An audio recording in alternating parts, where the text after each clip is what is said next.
Listen, my children, and you shall hear of the midnight ride of Paul Revere. On the 18th of April in 75, hardly a man is now alive who remembers this famous day and year.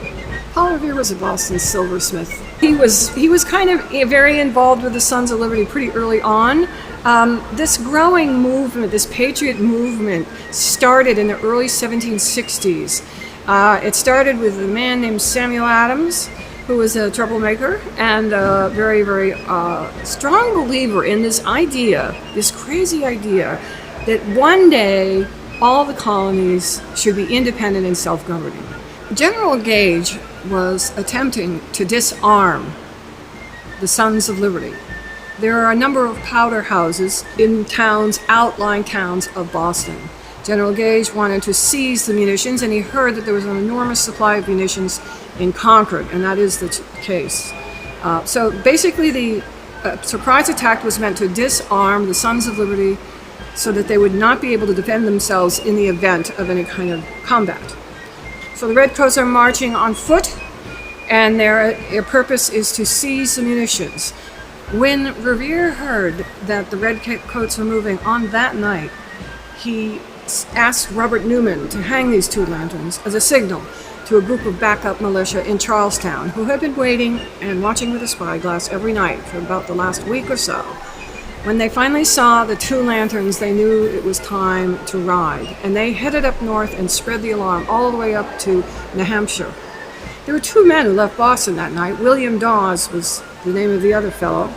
There were also several militiamen alerted in towns as these riders made their way to Lexington, and those towns alerted towns further out. So it was a town-to-town relay alarm system set in motion by these two men.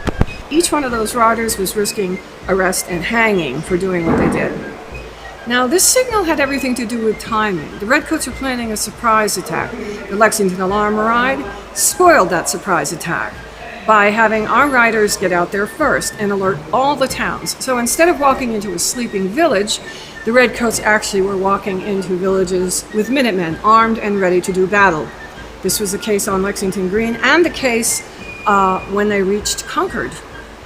Now, this is two lanterns, meaning the Redcoats were traveling, as it says in the poem, by sea. But it's not actually the sea. They're actually crossing the Charles River on boats to Lexington. If they were going by land, they would have to leave Boston Peninsula by heading all the way south through what's called Boston Neck and swinging around west and heading up north to Lexington. That march would have taken about 3 hours longer. So this is the whole point of that lantern signal and why Longfellow used it in his poem, one if by land, two if by sea. Paul Revere was not anywhere near as famous in his own time as he is now today, because every classroom knows the name Paul Revere, and some of them don't know the name William Dawes.